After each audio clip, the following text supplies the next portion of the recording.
হকারি বন্ধ, জরিমানা ও মাमलार प्रतिबादे সরব হলো রাষ্ট্রবাদী रेलवे हॉकर्स यूनियन। क्या आप माँ बनने का सपना देख रही हैं? एडवांस फर्टिलिटी केयर का अनुभव करें उस एक्सपर्ट टीम के साथ जिस पर परिवार भरोसा करते हैं, जहां होप बदलती है नई शुरुआत में। पेरेंटहुड की ओर अपना पहला कदम बढ़ाइए। New life fertility centre Siliguri, आपकी नई शुरुआत यहीं से होती है। Introducing TrueBeam with Hypersight, first time in West Bengal and Northeast India. Fourth installation in India, now at Hope and Heal Cancer Hospital, Siliguri. দীর্ঘদিন ধরেই নিউ জলপাইগুড়ি স্টেশনে হকারি করে জীবিকা নির্বাহ করে আসছেন বহু হকার। অভিযোগ, গত 27 দিন ধরে স্টেশনে হকারি করতে গেলেই তাদের 2000 টাকা করে জরিমানা করা হচ্ছে। পাশাপাশি হকারদের বিরুদ্ধে মামলা দেওয়ার অভিযোগও উঠেছে। এই পরিস্থিতিতে কাজ হারানোর আশঙ্কায় ক্ষোভে ফুঁসছেন হকাররা। সোমবার এই ঘটনার প্রতিবাদে রাষ্ট্রবাদী রেলওয়ে হকার্স ইউনিয়নের পক্ষ থেকে নিউ জলপাইগুড়ি স্টেশনে আরপিএফ অফিসের সামনে বিক্ষোভ দেখানো হয়। জাতীয় পতাকা হাতে নিয়ে আন্দোলনে সামিল হন হকাররা। তাদের দাবি, দীর্ঘদিন ধরে যে কাজের উপর নির্ভর করে তাদের সংসার চলে আসছে তা আচমকা বন্ধ করে দিলে পরিবার নিয়ে তারা কিভাবে বাঁচবেন। হকারদের অভিযোগ, প্রতিদিন সকালে স্টেশনে এলেই তাদের বিরুদ্ধে মামলা দেওয়া হচ্ছে এবং 2000 টাকা করে জরিমানা করা হচ্ছে। রেলের নিয়ম মেনে যদি স্টেশনে হকারি করার সুযোগ না দেওয়া হয় তাহলে প্রশাসনকে তাদের বিকল্প কর্মস্থানের ব্যবস্থা করতে হবে বলে জানান হকাররা। রেলের আওতাধীন আইআরসিটিসিতে কাজের সুযোগ দেওয়ার দাবিও জানিয়েছেন তারা। অসুবিধাটা দীর্ঘদিন থেকেই হকারের কিছু না কিছু অসুবিধা থাকেই, সেটা আমাদের মোটামুটি ঠিকই চলছিল। আমরা প্রশাসনের প্রটোকল মেনে আমরা দীর্ঘদিন থেকে হকারিটা করে আসছি, কিন্তু গত 2 তারিখ থেকে কি ঘটনা ঘটে গেল, তার 2 মাস 3 মাস আগের থেকে আওয়াজ দিচ্ছে 2000 টাকা করে ফাইন লাগবে এক একজনের। আমরা যে ফাইনটা ছিল আমাদের 600 টাকা, ঠিক আছে। তো আমরা প্রটোকল মেনে 2000 টাকা ফাইন দেওয়ার জন্য আমরা প্রস্তুত, কিন্তু তার জন্য একটা সীমাবদ্ধ আছে। আমরা এখানে 500 হকার স্টেশন এবং আমরা রানিংয়ে মিলে 500 হকার, তার মোটামুটি ধরে রাখেন আমাদের 1500 মেম্বার, এই 500 হকারের পরিবার নিয়ে। এখন আমরা এখান থেকে কাজ করে 300 400 500 আমরা যা রোজগার করি, তা থেকে আমরা যদি একটা অংশ 200-300 টাকা বা প্রত্যেক দিন যদি সেখান থেকে আমাদের কেসের জন্য দিয়ে দিতে হয়, তাহলে আমাদের সংসারটা চলবে কেমন করে। তো আমরা এটা নিয়ে 2-4 কথা ওনাদের সাথে আলোচনা করি। আলোচনা করার পরে ওনারা বললো, ঠিক আছে, আপনারা কিছু কেস পয়সা একটু বাড়িয়ে টেরিয়ে দিয়ে একটা সিস্টেমের মধ্যে চলে আসেন, 16 তারিখ থেকে আপনাদের লাইন খুলে যাবে। 16 তারিখ আমাদের লাইন খুলেও দেওয়া হলো। 17 তারিখ থেকে আবার ধরাবাকরা শুরু হয়ে গেল। আবার 10 জন 15 জন নিয়ে আমাদেরকে এক একজনের জন্য 2000 টাকা করে ফাইন দেওয়া শুরু করলো, ঠিক আছে। তো এখন প্রশ্নটা হচ্ছে, ওনারা বলছে আমরা তো হকারি করতে না করি নাই, আপনারা আসুন, আসলে ফাইন দিতে হবে। এবার প্রশ্নটা হচ্ছে যে একবার 2000 টাকা ফাইন দেওয়ার পর সেই ব্যক্তি যদি আবার দ্বিতীয়বার ধরা পড়ে, তার জন্য ফাইন আবার 5000 টাকা, এরকম আইন। সেটা আবার 3 মাস পরে ধরা পড়লে 10,000 টাকা। এগুলো হচ্ছে ওনাদের তরফ থেকে আমাদের শোনানো হচ্ছে। তো অটোমেটিকলি একটা লোক কামাই করে 400-500 টাকা, সেই ক্ষেত্রে কি করে দিবে 2000 টাকা ফাইন এক একটা লোক ধরা পড়লে পরে? যার ফলের থেকে আজকে 15 দিন হয়ে গেল, কত দিন হলো, 2 তারিখ থেকে 27 দিন হয়ে গেল, আজকে টোটাল একদম বন্ধ হয়ে আছে আমাদের। তো আমরা চাইছি যে আমরা সরকারের রেলের যে প্রোটোকল যেটা আছে, যেটা কেস কামারি দিতে হয় নিয়ম অনুসারে, আমরা যতটুকু সম্ভবত আমরা দিব। যে একটা লোক যদি আমাদের মান্থলি মনে করেন কুচবিহার থেকে আপ ডাউন করলে, একটা যারা চাকরি করে, সিভিল চাকরি করে, রেলে যারা আপ ডাউন করে, ওরা একটা টিকিট কাটে মাসে 600 বা 500 বা 400 একটা কিছু থাকে, ওরা কিন্তু সিট দখল করে যায়, ঠিক আছে। তাহলে আমরা একটা জার্নি সেলস কার্ড কেন পাবো না? সেলস কেন পাবো না? আমাদের একটা জার্নি সেলস কার্ড করে দেবে রেল থেকে। আমরা কুচবিহার থেকে আপ ডাউন করবো, মাসে 400 500 600 টাকা একটা সেলস মানে ভাড়া হিসাবে নিয়ে নিবে। আর আমরা তার মধ্যে থেকে যতটুকু পারি আমরা সামান্য আমরা ঘাড়ে নিয়ে যাই, আমরা বস্তা নিয়ে যাই না।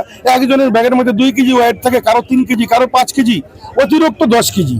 হ্যাঁ, আমরা ঘাড়ে করে নিয়ে যাই, ঘাড়ে করে নিয়ে চলে আসি। আমরা একটা সিট দখল করি না, আমরা কোনো প্যাসেঞ্জারকে অসুবিধা করি না।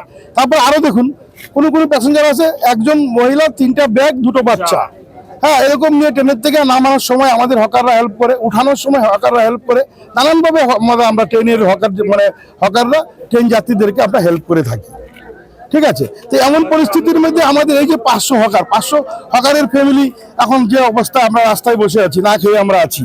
হ্যাঁ, এর জন্য আমরা এখন কি করব আমরা ভেবে পাচ্ছি না। কিছু ছেলেপেলে যারা আছে উত্তেজিত হয়ে যাচ্ছে, আর আমরা বয়স্ক মানুষ, আমরা এখন এই মুহূর্তে আমরা অন্য কাজ করলেই কি কাজ করব? কোনো কাজ করতে পারবো না।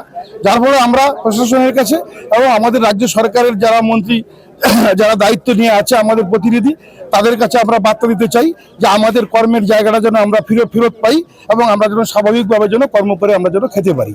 এর জন্য আমাদেরকে যেখানে আমাদের যেতে হয় আমরা যেতে প্রস্তুত আছি এবং আমরা আগামী দিন যার জন্য মনে হয় যদি আমাদের ধর্ণা দিতে হবে আমরা ধর্ণা মঞ্চ আমরা শুরু করব। কালকের থেকেই ধর্ণা মঞ্চ আমরা হয়তো শুরু করব। আমার নাম সুদন দাস, আমি দীর্ঘদিন থেকে হকারি করি, 1987 সাল থেকে হকারি করি। আমার আগের হকারও আছে, আমার পরের হকারও অনেক আছে। আজকে 25 দিন হয়ে গেল আমরা ট্রেনে হকারি করি। আমাদের হকারি লাইনটা রেল প্রশাসন বন্ধ করে রাখছে। গেলে পরে 2000 টাকা ফাইন করে দিচ্ছে ভিতরে। যেই ফাইনটা এই মোটামুটি 4 মাস আগেই 600 টাকা ফাইন ছিল। সেই ফাইনটা আজকে 2000 টাকা করে দিয়েছে। তো ভিতরে গেলে ইচ্ছা মতো ধরে নিয়ে আসতেছে, কোনোদিন 10 জন, কোনোদিন 15 জন। তো এই 10 জন 15 জন মানে 10 জনও যদি ধরে তাও মোটামুটি 20,000 টাকা লেগে যাচ্ছে। তো এই 20,000 টাকা আমরা পাবো কোথায়?